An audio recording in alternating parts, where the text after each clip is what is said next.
Nama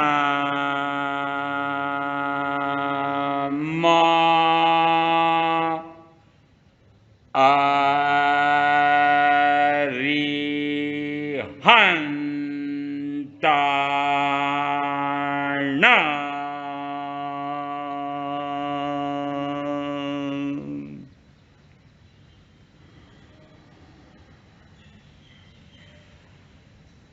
Nama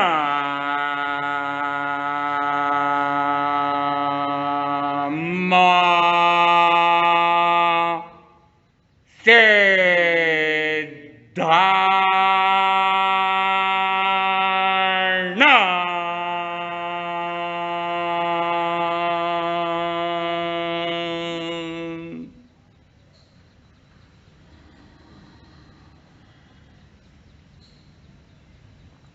Nama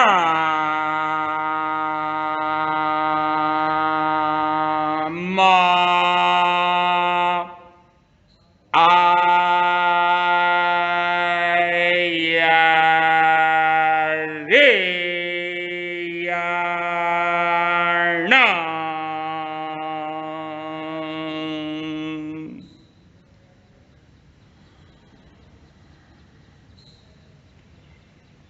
Nama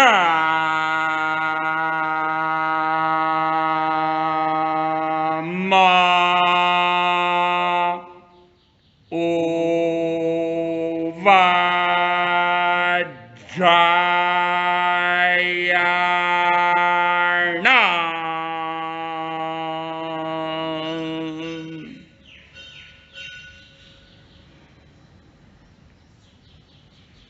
Nama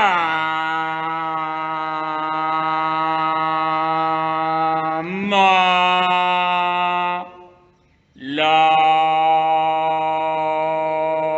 Isavasahurnam.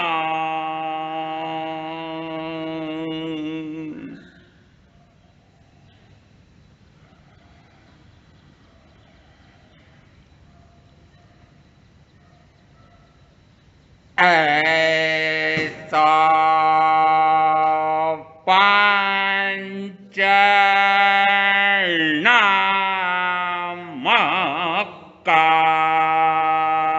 Panchanamakaro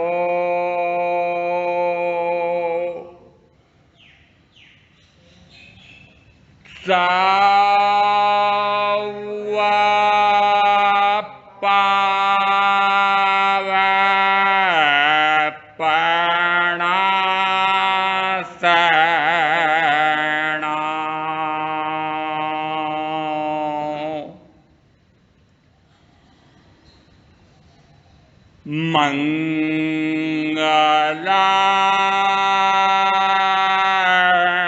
Mangalarnam Cha Sauvesem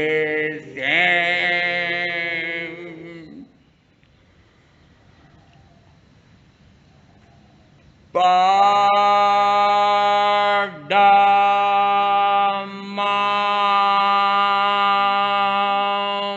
Havai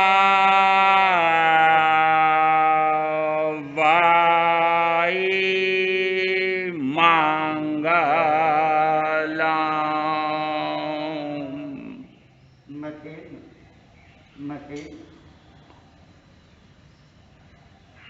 गुणस्थान आरोहण में आरोहण यानी चढ़ना। प्रथम गुणस्थान मिथ्यात्व गुणस्थान से जिसमें वो ऊपर चढ़ता है, तो तीसरे मिश्र गुणस्थान पर आरोहण होता है। एक अंतर मुहूर्त में चौथे गुणस्थान पर आरोहण होता है और चौथे से सीधे सातवें अप्रमत्त गुणस्थान पर, चौथे गुणस्थान को कहा अविरत सम्यक दृष्टि गुणस्थान। अविरत किसी अपेक्षा से कहा है। यदि अनंतानुबंधी कषाय का पूर्णतः अभाव हुआ है, यदि अंशतः औपशमिक सम्यक्त में, तब भी कहा अभाव तो हुआ है। यदि अभाव हुआ है, कषाय का अभाव हुआ है, तो प्रकट क्या हुआ? वीतरागता। वीतरागता आत्मा का स्वयं का गुण है। इसका अर्थ क्या हुआ कि अवगुण निकला है, विकारी पर्याय का व्यय हुआ है और निर्विकारी पर्याय मेरी स्वयं की चारित्र की शुद्ध पर्याय का प्रकाश हुआ है। तो शुद्ध पर्याय का उत्पाद हुआ है, अशुद्ध पर्याय का व्यय हुआ है। इसका अर्थ है कि यहां पर अपेक्षा से तो कहा जा रहा है कि वह अविरत है।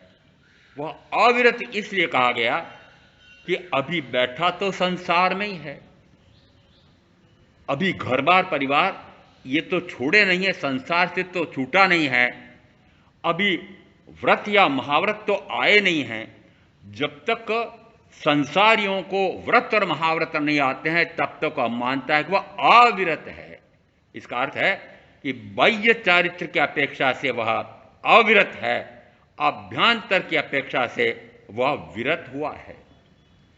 और विरत यदि न माने तो कहा कि यदि ज्ञान का प्रकाश हुआ हो, दर्शन गुण का प्रकाश हुआ हो, मिथ्यात्व गल करके सम्यक्त का प्रकाश हुआ हो और विरत नहीं हो, ऐसा कैसे हो सकता है? ज्ञान का फल विरति है और यहां विरति नहीं कही जा रही है तो मात्र बाह्य में अभी दिखा नहीं है, व्रत तो महाव्रत तो लिया नहीं है। जितने भी होने वाले तीर्थंकर वे जिस समय इस भाव में आते हैं उस समय प्रथम तीर्थंकर 84 लाख पूर्व की आयुष्य।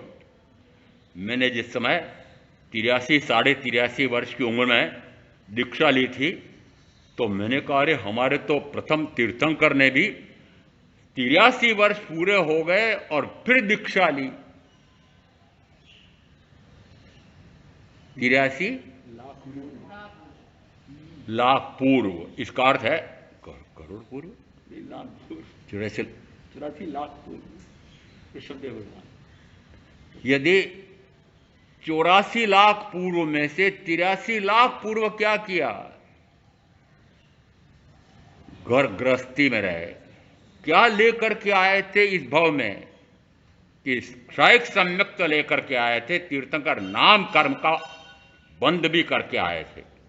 फिर ये बैठे कैसे रहे 83 लाख पूर्व तक? इसका अर्थ है कि जिस समय वे घर में बैठे रहे हैं, गृहस्थी में बैठे रहे हैं, राज्य वैभव इसका संचालन कर रहे हैं, आप कहेंगे हम भी तो इसी प्रकार के हैं। सही है ना? सही है क्या?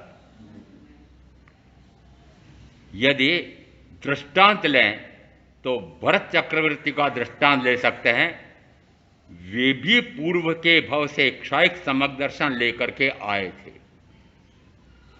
और कहा जाता है कि उन्होंने 6 खंड पर विजय प्राप्त की थी। 64,000 अप्सरा जैसी रानियों के साथ भोग भोगना, 6 खंड का आधिपत्य का मजा लेना कर रहे थे ना। 6 खंड साध रहे हैं, 6 खंड का आधिपत्य भोग रहे हैं, 6 खंड राज्य की व्यवस्था कर रहे हैं। आप भी ऐसे ही कर रहे हैं। हाँ तो बोल दो आप तो। कभी कभी आपका पक्ष लेता हूं मैं तो। बोलो तो सही हाँ। झूठ। आप जो बोल रहे हो झूठ। इसलिए कि वे जिस समय राज्य का संचालन कर रहे हैं वे निर्लिप्त हैं, उदासीन हैं, निष्प्रिय हैं। निष्प्रिय यानी स्प्रिया, लेश मात्र भी बाहर में कोई स्प्रिया नहीं है। इच्छा, कामना, वासना, तृष्णा, आशा, अपेक्षा कुछ नहीं है। यदि चौथा गुण स्थान प्राप्त हो गया है तो निश्चित मानना कि बाह्य में काम वासना हो नहीं सकती, 5 इंद्रियों के भोगों की वासना हो नहीं सकती, धन की तृष्णा हो नहीं सकती, राज्य वैभव बढ़ाओ इस प्रकार का भाव हो नहीं सकता। 6 खंड साधु 32 64,000 32 एक जो राजा अधीन होता है 2 कन्याएं समर्पित करता है। 64,000 अप्सराओं का भोग भोगूं चक्रवर्ती। जिस समय जम्बूद्वीप प्रज्ञप्ति में उन्होंने 6 खंड कैसे साधे थे, उस समय विवरण मिलता है कि जिस समय उनके आयुधशाला के अधिकारी ने आकर कहा कि आयुधशाला में चक्र रत्न की उत्पत्ति हुई है, इसका अर्थ है कि पूर्व के भाव में चक्रवर्तित्व बांध करके आए थे। जो पूर्व भाव का कार्य था, पूर्व भाव में जो चक्रवर्तित्व का बंद करके आए थे, इस भाव में उसका उदय आता है। तो चक्रवर्तित्व साधने के लिए इस प्रकार से सामरिक अवस्था समृद्ध हो जाती है। अमेरिका के भी राष्ट्रपति को कौन था उससे मुझे मतलब नहीं, मैं तो मात्र दृष्टांत दे रहा हूं। हमारे आयुधशाला में अब इस प्रकार के अस्त्र शस्त्र उत्पन्न हो गए हैं कि हम भी विश्व विजय कर सकते हैं। कौन से अस्त्र शस्त्र आ गए थे उनके यहां पर? अणु बम। जिस समय विश्व युद्ध चल रहा था, विश्व युद्ध चल रहा था 1919 पहला 1919 में जिस समय विश्व युद्ध चल रहा था, उस समय हम तो गुलाम थे। आप तो आजाद भारत में पैदा हुए होंगे, मैं तो गुलाम देश में पैदा हुआ था।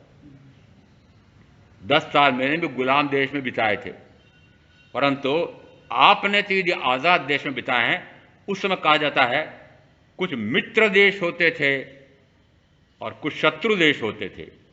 मैंने भी माना था कि जर्मनी, जापान आदि ये शत्रु देश हैं, और उस समय भारतवर्ष गुलाम, इसने कहा अरे हम भी शत्रु देशों का विरोध करेंगे, मित्र देशों का सहयोग करेंगे। तो उस समय इस गुलाम भारत ने भी उस विश्व युद्ध में भाग लिया था। मित्र देशों का सहयोग, मित्र देश में इंग्लैंड था कि नहीं जिसके गुलाम थे। इसका अर्थ है कि क्या सामरिक स्थिति में परिवर्तन हुआ कि हमारी आयुधशाला में अब अणुबम उद्यम बम पहली बार आए हैं। तो राष्ट्रपति ने कहा जाओ जापान पर जाकर के गिरा दो। जैसे ही वायुसैनिक अधिकारियों को कहा हवाई जहाज में ले जाकर के नागासाकी हिरोशिमा पर जाकर के बरसा दिए, विजय हो गई। क्या से निकला? वहां तो राष्ट्रपति आदेश दे रहा है और कितने नरसंहार हुआ है, न जाने कितने और जीव, असंख्य जीव मरे हैं, आज भी उसका प्रभाव है। इसका अर्थ है कि जिस समय चक्रवर्ती के यहां पर भी इस प्रकार की स्थिति बनी थी, उस समय चक्ररत्न क्या करता है कि चक्ररत्न जिस समय बाहर निकलता है, वह जिस ओर जाता है उस समय चक्रवर्ती उधर जाता है। फिर जिस समय जाकर के जहां वह स्थिर होता है, 6 प्रकार के तीर्थ वर्णित आए हैं। जिस समय वहां जाकर के फिर पौषधशाला का निर्माण करो, पौषधशाला का निर्माण करके फिर वे अनशन लेते हैं 3 दिन का, फिर पौषधशाला में जाकर के पौषध करते हैं, और उस तीर्थवासी देव उसको लक्ष्य में रख करके पौषध चल रहा है। 3 दिन के पौषध के बाद जिस समय वो बाहर आते हैं पौषध पार करके, उस समय वे अपने नाम लिखा हुआ एक बाण तीर उस धनुष पर रखकर प्रत्यंचा पर अपने कान पर खींचते हैं जोर से, और जिस समय वो तीर उसके वहां जैसी जाकर के गिरता है, प्रथमतः तो ये कहता है कौन ऐसा दुष्ट है अप्रार्थित का प्रार्थिक जिसने यहां मेरे यहां पर इस प्रकार का तीर छोड़ करके, परंतु जैसे उठ करके देखता है ओहो भरत लिखा हुआ है। इसका अर्थ है कि चक्रवर्ती उत्पन्न हो गया है और 2 कन्याएं और धन वैभव आदि का भेंट लेकर के समर्पित हो जाता है। अर्थ क्या निकला? युद्ध लड़ा था जैसे वासुदेव लड़ते हैं। 3 खंड साधने के लिए वासुदेव इतना नर संवार, प्रथमतः प्रतिवासुदेव का संवार, मार मार हत्या, उसके बाद में न जाने कितने मनुष्यों की हत्या करके वासुदेव जिस समय 3 खंड का राज्य प्राप्त करते हैं। बंद कौन सा बंधा? नारकी का। फिर चक्रवर्ती का तो 6 खंड का, उनको भी तो नरक का बंद पड़ना चाहिए था। नहीं, उनके युद्ध में इस प्रकार से मात्र किरातों के युद्ध में थोड़ा सा हुआ था। उस समय भी वह युद्ध भी सेनापति ने लड़ा था, और उस समय भी किरातों ने कुछ देवी देवताओं की सहायता मांग ली थी। उन्होंने कहा भाई चक्रवर्ती के समक्ष तो हमारा कुछ नहीं चल सकता है, परंतु मात्र हम इतना कर सकते हैं कि हम मेघ कुमार को समझा करके उस मेघ को कहेंगे कि घनघोर बरसात कर दे उनके सैनिक पड़ाव पर। उस समय चर्म रत्न का स्पर्श करते ही फिर 12 योजन 9 योजन चौड़ा जो संग्राम का लगा हुआ था पंडाल, उस पर वह चर्म रत्न वह बिछ जाता है। और उसमें ऐसी विशेषता भी होती है कि यदि सुबह धान बो, अनाज बो, तो शाम तक वह पक जाता है। और ऐसे सामर्थ्य जुटा करके फिर किरातों से जब युद्ध किया था तो किरात हार गए। वो देव जो सहायता में आए थे भी गए, हार गए। इसका अर्थ है कि वस्तुतः चक्रवर्ती जिस समय चक्र रत्न के माध्यम से साधता है युद्ध, कोई युद्ध उनके सेनापति ने लड़े थे, उन्होंने तो नरसंवार चक्रवर्ती ने तो किया नहीं। जम्बूद्वीप प्रज्ञप्ति में तो इस प्रकार का वर्णन नहीं है, परंतु अन्यत्र इस प्रकार का वर्णन है कि जिस समय 6 खंड साध लिए उस समय सेनापति को कहा होगा कि भाई मैंने 6 खंड साधे हैं, जरा शिलालेख तो गाड़ दो अमुक ऋषभकूट पर्वत पर। जैसे वहां जाकर देखा सेनापति ने, वहां तो इतने चक्रवर्तियों के लगे हुए थे शिलालेख। उन्होंने कहा अब एक उखाड़ू तो इनका लगाऊं, वापस लाए, क्या करूं। उस समय भरत चक्रवर्ती को लगा ओहो ये 6 खंड पहले भी कितने लोगों ने साधा है, यह जूठन है। सकल जगत ते ऐठवत अथवा स्वप्न समान, ते कहिए ज्ञानी दशा बाकी वाचा ज्ञान। उस समय भरत चक्रवर्ती ने क्या माना था 6 खंड को?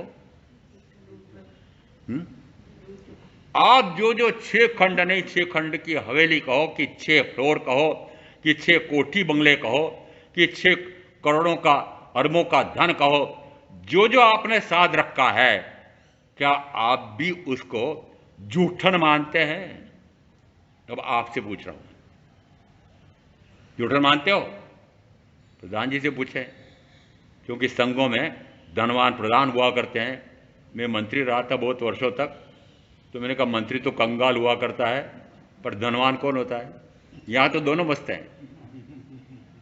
परंतु मैं पूछता हूं जो करोड़ों रुपए का धन जमा कर रखा है, एक इन्हीं के गांव के व्यक्ति आए, महाराज आप करोड़ों के वो तो अरबोपति हैं। भाई मैं तो इतना समझता नहीं हूं अरबोपति क्या होता है और करोड़ों क्या होता है, पर मैं ये पूछ सकता हूं कि क्या जैसा भरत चक्रवर्ती ने माना था वैसा आप मानते हैं? नहीं, आप उन भोगों में तन्मय होकर के भोग रहे हैं। परंतु जिस समय भरत चक्रवर्ती 6 खंड का व्यवस्थापन करके और वहां से उठते हैं, उठ करके रनिवास में रानियां सोचती हैं कि अब रनिवास में आएंगे, वे ध्यान साधना में चले जाते हैं। और क्या निकलता है, उनकी चर्या कैसी थी? क्षायिक सम्यक दर्शन लेकर के आने वाले भरत चक्रवर्ती की चर्या कैसी थी? और इसलिए कहते हैं कि उसी भाव में उनको केवल ज्ञान और उसी भाव में मोक्ष चले गए थे।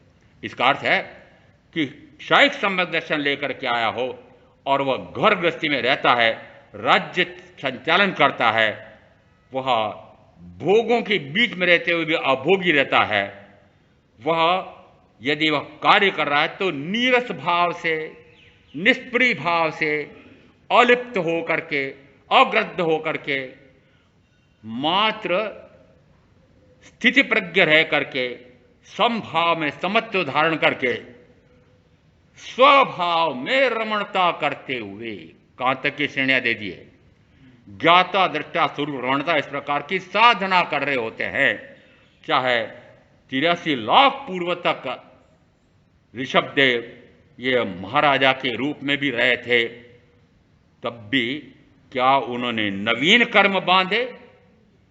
तो कहा नहीं, नीरस भाव से, निर्लिप्त भाव से, उदासीन भाव से, निष्प्रिय रह करके, अग्रद्ध रह करके जो कार्य करेंगे उसमें नए कर्म का बंध नहीं होगा। भोगते हुए भी अभोगी, ये बड़ा विचित्र है, भोगते हुए भी अभोगी। दृष्टांत देता हूं, जिस समय प्रीति भोज में आप भी भोजन कर रहे होते हैं, देसी घी का बादाम का हलवा, काजू कतली, पिस्ता लो, हल्दीराम के भुजिए और क्या क्या, बंगाली चमचम, जो भी गिन लो, वो सारे भोजन करते करते जेब में किसी ने टू टू टू टू किया था। हाँ, कौन बोल रहे हैं? मैं मुंबई से बोल रहा हूं, आपके बड़े भाई का देहावसान हो गया है। बंद करके वापस जेब में रख दिया। आधा भोजन तो पहले कर लिया था, अब आधा भोजन वापस जो बचा हुआ था, उन्हें किसी ने सुना तो है नहीं है, तो आधा भोजन और कर लूं। अब आधे भोजन में जैसे पहले रस आ रहा था, मजा आ रहा था, चटकारे ले लेकर के खा रहा था, अब आगे आधे भोजन को भी उसी प्रकार से खा रहा है। क्यों? समाचार मिला। क्या समाचार मिला? ओहो, मेरे लिए इतने सहयोगी, मुझे इतना प्रेम करते हैं, ओह मेरे लिए ऐसे मेरे बड़े भाई, ओह मेरे बड़े भाई का देहावसान हो गया है। मैं भी आपको समाचार सुना देता हूं, सुना दूं क्या? महामंत्री जी सुनाओ क्या? मुझे भी महावीर इंटरनेट से पता लगा है कि यहाँ जितने बैठे हुए हैं उन सबका देहावसान होने वाला है। सुन लिया क्या? सुन लिया? मैं पूछ रहा हूं, सुन लिया क्या? सुन लिया। अब घर जाओगे, फिर भोजन मेज पे बैठोगे, कैसा रहोगे वहां? वो जब भी दृष्टांत दिया वैसे रहोगे? परिवर्तन आएगा?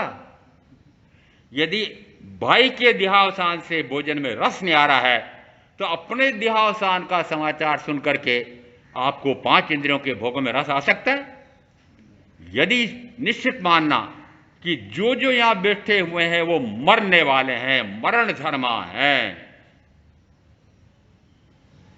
मुझे छोड़, मुझे छोड़ के क्यों बोला? मैं मरण धर्मा नहीं हूं। मरण धर्मा है, शरीर है, शरीर जन्मता है, शरीर बड़ा होता है, शरीर बूढ़ा होता है, शरीर मरता है। मैं क्या बोलो ना पटवा जी, मुंह से बोलो, मुंह से, गर्दन यूं यूं नहीं करना, मुंह से बोलो। मैं अजर हमारा विनाशी हूं, अजन्मा हूं। झूठ बोलते हो, झूठ बोलते हो। इतना मजा ले रहे धन कमाने में। मैं तो देखता नहीं टीवी। मैंने इस प्रकार का एक बिस्तर बनाया है, वो कोरोना के लिए भी इतना बढ़िया बिस्तर बनाया है। वो कागज का, उसमें वो पलंग के ऊपर चद्दर, तकिए के ऊपर उसका कवर, और उसका वीडियो बना करके बड़े जोर शोर से सुना रहे थे हमारों को। मैंने ऐसा एक वीडियो बनाया है। बताओ ये क्या क्या करने के लिए वीडियो बनाया? वो पटवा जी को नहीं पूछूंगा, आप लोगों को पूछूंगा। धन कमाने की लालसा है? सम्यक तो है? सम्यक थी कि धन कमाने की लालसा, 5 इंद्रियों को भोगने की वासना, और फिर सम्यक थी। अभी पहले जितने उदाहरण दिए हैं वो सारे उदाहरण कैसे हैं? मोह भाव जो होय क्षय अथवा होय प्रशांत, ते कहिए ज्ञानी दशा, बाकी वाचा, बाकी कहिए भ्रांत, बाकी कहिए भ्रांत। यानी यदि बाहर में दिखे, स्पष्ट दिखना चाहिए, यदि मोह का भाव चला गया है तो बाहर में दूसरों को भी अनुभव आ सकता है और स्वयं को अनुभव आता ही है। यदि मोह भाव का क्षय हो तो कहो ज्ञानी दशा है, तो कहो सम्यक्ति है। अब टटोलना अपने आप को, सम्यक्ति है क्या? महाराज आप तो हमारे चौथे गुण स्थान को भी गला रहे हो। मेरी तो देवगुरु धर्म में अवगाढ़ श्रद्धा है, मेरी उस श्रद्धा को क्यों डिगाना चाहते हो? मेरा पहला दूसरा साल था दीक्षा का, एक भाई मुझे महामंत्री पद पर थे, वो मेरी परम अवगाढ़ श्रद्धा है, देव मेरे अरिहंत, गुरु मेरे निर्ग्रंथ, धर्म मेरा केवली भाषा, धर्म मेरा अहिंसा, दया, करुणा, ये बोलते हैं। मैंने कहा कि दया धर्म नहीं है, या अहिंसा जिसको आप कह रहे हैं वो दया, वो धर्म नहीं है। देव मेरे अरिहंत को मानने वाले, फिर जिस समय रोग शोक दुख दारिद्र आते हैं उस समय देवी देवताओं की मनोतियां क्यों करते हैं? जिस समय रोग आ जाता उस घर का वो गुटखा क्यों निकाल लेते हैं बैठके में से, क्यों जपते हैं? उस समय नवकार की माला फिरो, जिस समय मंत्र तंत्र यंत्र इनका सहारा लेते हो, सम्यक की सम्यक हो, सम्यक ऐसा करेगा? देव मेरा अरिहंत और अन्य देवी देवताओं की मान्यता, इसका अर्थ है कि यहां देखना बहुत स्पष्ट है कि जिस समय सम्यक्त का प्रकाश होता है उसके बाद में अंदर में भावों में कैसी अंदर में स्थिति बनती है, अभोगी, निर्लिप्त, उदासीन, निष्प्रिय, अग्रद्ध, अनासक्त, स्थिति प्रज्ञ, मात्र ज्ञाता, दृष्टा, स्वरूपता, इस प्रकार के भाव होते हैं। और ऐसा करते करते वह चौथे गुणस्थान से सीधा सातवें अप्रमत्त गुणस्थान पर जाता है। आगे का फिर 13वें गुणस्थान तक का कल विवेचन हो गया था। 5वें गुणस्थानवर्ती की बात आई थी, वह भी कल पूरी की थी। अब एक बच्चा है उसमें, इसमें मैंने शाम पट्ट पर लिखा था फिसड्डी साधक। 5वें गुणस्थान पर आने वाले के लिए फिसड्डी नहीं लिखा था, उसमें लिखा था पुरुषार्थहीन साधक। अब एक और फिसड्डी साधक बता रहा हूं। फिसड्डी साधक क्या करता है? 7वें गुणस्थान की अप्रमत्त अवस्था में जिस समय वो जाता है उस समय वह आगे बढ़ना चाहता है। भरत क्षेत्र के 5वें आरे में वो संभव नहीं है। अब आगे बढ़ना चाहता है, तीसरा आरा भरत क्षेत्र का हो, चौथा आरा हो साक्षात तीर्थंकर हो, महाविद्य क्षेत्र का आरा हो, उस समय क्या कहा जाता है? उस समय कहा जाता है वह 2 प्रकार की श्रेणी आरोहण करता है। एक को कहा क्षपक श्रेणी आरोहण, दूसरे को कहा उपशम श्रेणी आरोहण। अब थोड़ा बहुत तो आप ही बता दो, ये क्षपक श्रेणी आरोहण क्या होता है और उपशम श्रेणी आरोहण क्या होता है? चलो, प्रवीण जी, नाम प्रवीण रखा हुआ है, ये तत्व ज्ञान में प्रवीण हो रहे होंगे। अब क्षपक श्रेणी आरोहण का क्या अर्थ है? ये तो कल परसों बता दिया था। चलो, हाँ, कोई नहीं बताएगा।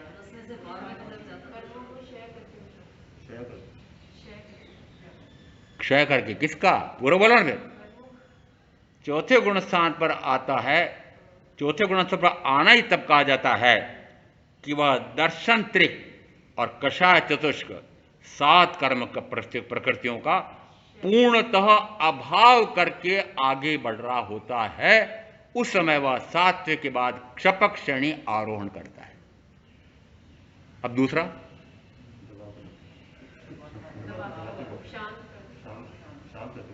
उपशांत। इसका अर्थ है कि चौथे गुण स्थान पर क्या करके आया था? 7 कर्म प्रकृतियों का उपशमन करके आया था। 2-3 शब्द हैं उसमें। वह उसको काल को टाल देता है, अभाव रूप कर देता है, उपशांत कर देता है, काल को टाल देता है। कैसे टाल देता है? बेटी का फोन आता है ससुराल से पिता के पास, आज सास ससुर ने ऐसा किया था, पति ने भी ऐसा किया था, ऐसा किया था, ऐसा किया था।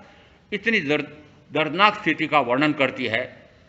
जैसे पिता ने सुना, सुनकर के इतना क्रोध आया, इतना क्रोध आया, तुरंत निकला घर से, अमुक दिल्ली जाऊं और सुना क्या हूं उसके सास ससुर आदि को। जैसे वहां से निकला, स्टेशन पर से उतरा और रास्ते में ही साधु थे, उनका दर्शन तो करते हुए चलते हैं। दर्शन करके जैसे पहुंचे, गुरुदेव आज मंगल पाठ फटाफट सुना दो। इतनी क्या जल्दी है, मंगल पाठ भी सुना देते हैं, कुछ पचकांड तो ले लो, करा दे महाराज। क्योंकि अब उन्होंने शर्त रख दी, मंगल पाठ तब सुनो जब पचकांड ले लो। उन्होंने कहा क्रोध करना नहीं, पचकांड कर लिया। मंगल पाठ सुना, सीढ़ियाँ उतर रहे थे, उन्होंने कहा आज क्रोध तो करना नहीं है। अब समझी जी कि जहाँ की लड़ाई कैसे होगी, बिना क्रोध के लड़ाई होगी? क्या किया, वापस गांव चले गए। 2-3 दिन बाद बेटी का समाचार आता है, वो पिताजी सारा शांत हो गया मामला। ये तो उदाहरण दिया मैंने। कैसा उदाहरण है कि उस काल को टाल देता है। जो कषाय का उदय आता है, जो विकार का भाव आता है, उस समय वह उसको उदयावस्था रहित कर देता है। इसका अर्थ है काल को टालता है, उदयावस्था रहित कर देता है। क्या आप भी ऐसा करते हैं? वह कर्म का निमित्त आपसे आकर के विकार का भाव कराना चाहता है, क्या टालते हो? आरंभ, समरंभ, समारंभ, परिग्रह, 5 इंद्रियों के भोग की आसक्ति, जितने आपके सांसारिक कार्य विकार के भाव हैं, उन विकार के भावों का निमित्त सामने आता है, उसको टाल करके साधना में बैठ जाते हो, स्वाध्याय में बैठ जाते हो, प्रवचन श्रवण में बैठ जाते हो। क्या टालते हो?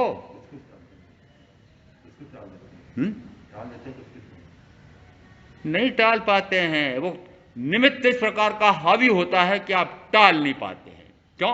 क्योंकि आप निमित्ताधीन दृष्टि रखते हैं, आप निमित्तों के बीच में बैठे हुए हैं, और निमित्तों के अधीन होते से ही कर्म का आश्रय बंद हो जाता है।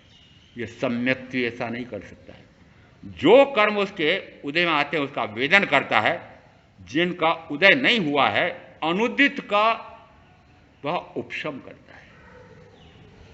अनुदित कर्म का वह उपशम करता है। जिस समय उपशम करता है उस समय औपशमिक भाव कहलाते हैं, और औपशमिक भाव होता है उस समय कहा था कि वह मोहनी कर्म की 7 उप प्रकृतियों का 7 का उपशमन करके आगे बढ़ रहा है। उसमें एक और बात भी आई थी कि उसमें 2 प्रकार के बंध होते हैं, 4 प्रकार के होते हैं, उसमें मुख्य 2 बताए हैं कि स्थिति बंध भी होता है और अनुभव बंध भी होता है। वह अनुभव बंध को भी टाल देता है और प्रदेश बंध को भी टाल देता है। क्षय क्षमिक में अनुभव वेदन को तो टाल देता है, परंतु प्रदेश वेदन को टाल नहीं पाता है। अनुभव यानी कर्म का निमित्त आकर के आपसे जैसा अनुभव कराना चाहता है वह अनुभव करे, उसको कहा अनुभव वेदन। वह अनुभव वैसा न करे, आत्मानुभव में चला जाए, उसको कहा जाता है वह अनुभव वेदन को टाल दिया है। ऐसा भी अर्थ पहले दिया था। जिस समय ऐसा करते हुए वह आगे बढ़ता है तो कहा जाता है वो उपशम श्रेणी आरोहण करता है। उपशम श्रेणी आरोहण करता है, उस समय सारा 10वें गुणस्थान तक सारा वैसे ही होता है जैसा क्षपक श्रेणी का है। अंतर कितना सा है कि वह हर गुणस्थान पर जो कर्म उदय में आता है उसका उपशमन करके आगे बढ़ रहा है। इसका अर्थ है आगे बढ़ते बढ़ते फिर 10वें गुणस्थान पर पहुंच जाता है, वहां पर अंतिम संजलन लोभ मोहनी वेदनी कषाय का भी वह उपशमन कर देता है। यदि उपशांत करते हुए आगे बढ़ रहा है तो 10वें गुणस्थान से आगे वह 11वें उपशांत क्षीण मोहनी गुणस्थान, जो शपक श्रेणी वाला होता है वह क्या करता था, वह 10वें के बाद कहां जाता है, 12वें। उसको नाम क्या दिया, क्षीण मोहनी। यह क्या कहा, उपशांत मोहनी। उपशांत मोहनी का अर्थ होता है उस अंतर्मुहूर्त में, जिस अंतर्मुहूर्त में वो 11वें गुणस्थान पर है, उस समय कोई कषाय नहीं है। उस समय कोई कषाय नहीं का अर्थ है कि सत्ता में पड़ा है, परंतु जो उदय में आकर के उसको विकार में ले जाना चाहता है, उस अंतर्मुहूर्त में उदय नहीं है। जो उदय में आता है उसका तो उपशमन कर दिया उसने। अब 11वें गुणस्थान के उस अंतर्मूर्त में वह कोई कषाय नहीं है, तो कषाय का पूर्णतः अभाव होने से 11वें गुणस्थानवर्ती को भी वीतरागी गुणस्थान कहा है। वहां पर यह भी कहा जाता है कि मात्र इरियापति की क्रिया लग रही है। यह सांप्रायिकी क्रिया और इरियापति की क्रिया का अंतर क्या है? सांप्रायिकी क्रिया में वह उपयोग से रहित होकर के वस्त्र पात्रादि आदि उठाता रखता आदि के लेना, और इरियापति की क्रिया का अर्थ होता है कि जिस समय कोई भी कषाय नहीं है और फिर वह वस्त्र पात्रादि उठाता है, तो उस साधक को मात्र इरियापति की क्रिया लगती है। एक समय में बंद होता है, दूसरे समय में उसका उदय आता है, तीसरे समय में वह निर्जरित होता है, चौथे समय में वह क्षीण हो जाता है। ऐसा इरियापति का अर्थ है। इसका अर्थ है कि 11वां, 12वां, 13वां ये तीनों वीतराग गुणस्थान हैं। इन तीनों गुणस्थानों पर मात्र इरियापति की क्रिया लगती है। इसका अर्थ है कि स्थिति कैसी है? 13वें गुणस्थान की जैसी स्थिति है वैसी स्थिति 11वें गुणस्थानवर्ती की भी है, परंतु क्या कहा था कि सत्ता में तो वह कर्म पड़ा रह गया, जो उभर करके आया उसका उपशमन कर दिया। क्रोध का भाव आया, किसके कारण से आया? कि बेटी के फोन के कारण से आया। पचकांड कौन से लिए थे? क्रोध करना नहीं। किस पर नहीं करना? कि बेटी के ससुराल वालों पर, उसके पति पर अब क्रोध नहीं करना। जिस समय आपकी भी पेड़ी पर कोई व्यक्ति चढ़ता है और आपको पता है कि पूर्व में भी इसने बहुत माल खरीदा था और आज भी ये बहुत माल खरीदने वाला है, परंतु उस समय आया जिस समय प्रवचन का समय हो रहा था। अंशुल भाई ने सोचा कि प्रवचन का समय हो रहा है, उसको कहा कि चल अपन प्रवचन सुन के आ जाते हैं। नहीं नहीं, मेरी तो रुचि नहीं है। अच्छा ऐसा करो, ये रिमोट लो, सामने टीवी पड़ा हुआ है, आप टीवी देखो या अखबार पढ़ो, मैं अभी आता हूं 2 घड़ी में। कौन से कर्म का उदय आया और कौन से कर्म का उपशमन किया? आपको पूछ रहा हूं भाई, अंशुल भाई को नहीं पूछ रहा हूं। सुरेंद्र जी बता दो ना, दोनों एक श्रेणी में हो। अच्छी सोच आई, लोभ मोहनी वेदनी कषाय कर्म का उदय आया है। उसकी तरफ तो गया नहीं, अपना कर्म के प्रति बढ़ कषाय कौन सा उदय में आया पूछा मैंने? क्रोध नहीं, मोह नहीं, लोभ। पहले बताया, इन्हें पता है कि यह ग्राहक ऐसा है कि वह लाखों रुपए का माल खरीदने वाला है, हजारों रुपए की आय देने वाला है। लोभ मोहनी वेदनी कषाय का उदय आ गया। इन्होंने कहा नहीं नहीं, पहले प्रवचन से लेता हूं, सामायिक कर लेता हूं, स्वाध्याय कर लेता हूं। क्या किया? टाला। उसको कहा, क्या लोभ को पूर्णतः समाप्त कर दिया? अब अंशुल भाई को पूछता हूं। नहीं, इसका अर्थ है कि लोभ मोहनी वेदनी कषाय, वो लोभ मोहनी तो सत्ता में पड़ा हुआ है, परंतु अभी जो लोभ मोहनी वेदनी कषाय का उदय निमित्त लेकर के आया है उसको टाला है। उसको नाम दिया औपशमिक भाव। औपशमिक भाव। जिस समय 11वें गुण स्थान पर वह पहुंचता है तो अब आगे उसको मार्ग नहीं सूझता है, अब क्या करूं? और उस समय वह नीचे गिरता है। नीचे गिरता है। अभी मैंने कहा था कि कुछ गुणस्थान ऐसे हैं कि चढ़ने के हैं, कुछ गुणस्थान ऐसे हैं कि जो गिरने के हैं। अब ये गिरने के गुणस्थान में कौन से गुणस्थान हैं? तो पहले गिरा, ये 11वां गुणस्थान गिरने का गुणस्थान है। 11वें से गिर करके कहां तक के सीधा एक अंतर्मूर्ति में, वह 7वें पर। 7वें पर समझ जाए कि सारी उपप्रकृतियां जिनका उपशमन किया था, वह यदि 7 प्रथम मोहनी कर्म की 7 उपप्रकृतियों का यदि वह 7वें गुणस्थान पर आकर के वापस क्षय करके आगे बढ़े, तो आगे बढ़े तो फिर वह जैसा क्षपक श्रेणी वाला आरोहण करता है वैसा आरोहण करके और 12वें गुणस्थान पर ज्ञानावरणी, दर्शनावरणी, अंतराय कर्म का अक्षय करके 13वें गुणस्थान पर एक अंतर्मुख में पहुंच जाते हैं। इसका अर्थ है कि नीचे गिरने वाला पुनः संभल जाए तो पुनः संभल करके और वह आगे बढ़ करके और चारों घाती कर्मों का क्षय कर देता है। यदि ऐसा न कर पाए तो कहां तक गिर सकता है कि चौथे गुणस्थान पर भी संभल जाए तो संभल जाए, संभल न पाए ऐसा भी हो सकता है। दृष्टांत देने के लिए मैं कह सकता हूं, रथने में महामुनि वे जिस समय गुहा में गुप्त ऐसी गुफा में बैठ करके भगवान अर्शनेमी के शिष्य के रूप में थे, ऐसी उत्कर्ष साधना ध्यान साधना में लीन थे। जिस समय वे ध्यान में लीन थे, इधर तो बिजली कौंधती है, गड़गड़ाहट होती है। पहले क्या होता है? इन दोनों में पहले क्या होता है? मुझे जरूरत नहीं है जानने की, मैं तो इसलिए पूछ रहा हूं आपको, पहले क्या होता है? भूगोल में आया होगा।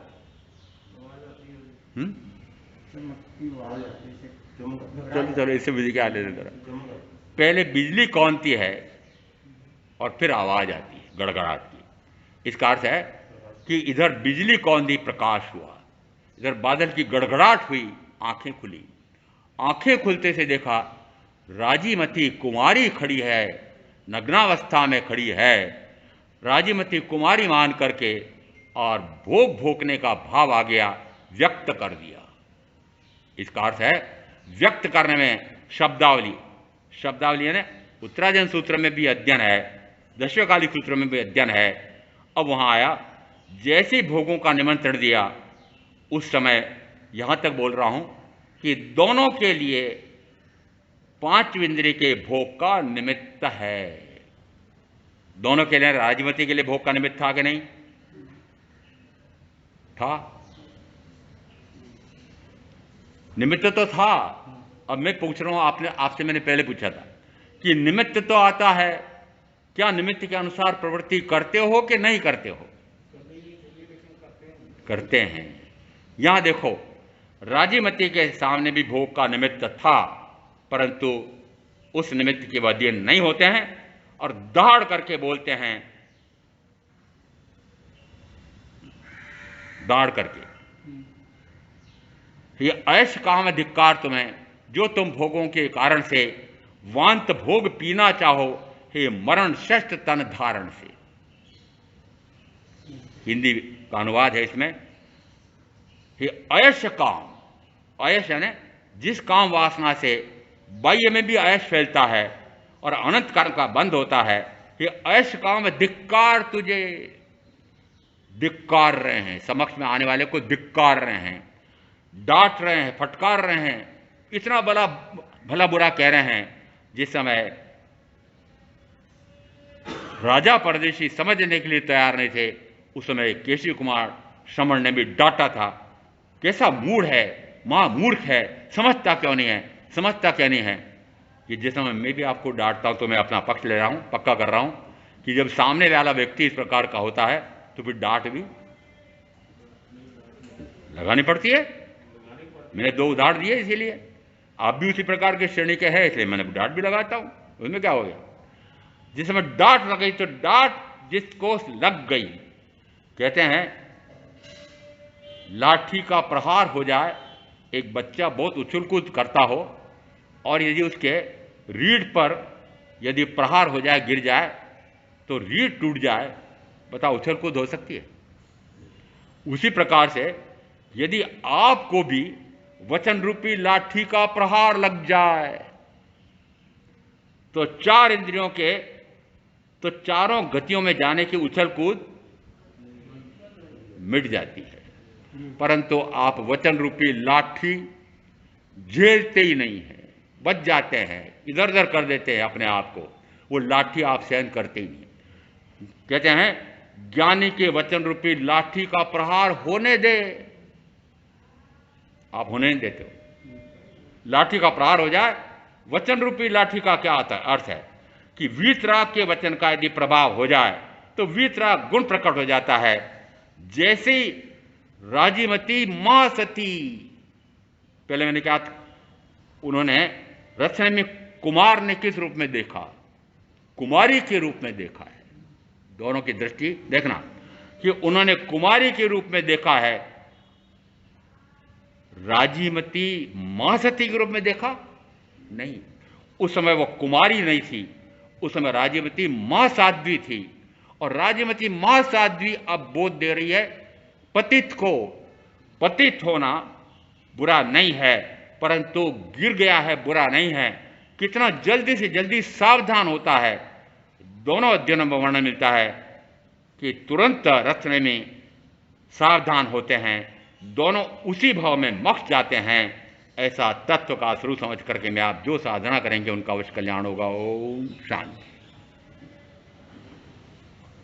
गुरुदेव के आगे चत्तारि मंगलाम अरिहंता मंगलाम सिद्धा मंगलाम साहू मंगलाम केवली प्रणतधम मंगलम। चत्तारि लघुत्तमा अरिहंता लघुत्तमा सिद्धा लघुत्तमा साहू लघुत्तमा केवली प्रणतधम लघुत्तमा। चत्तारि शरणपवज्जामि अरिहन्ते शरणपवज्जामि सिद्धे शरणपवज्जामि साहू शरणपवज्जामि केवली प्रणतम धम्मम शरणम पवज्जामि। चार मंगलिक, चार उत्तम, चार शरणा, और शरणा नहीं कोई जो भव्य प्राणी याद रहे तो अक्षय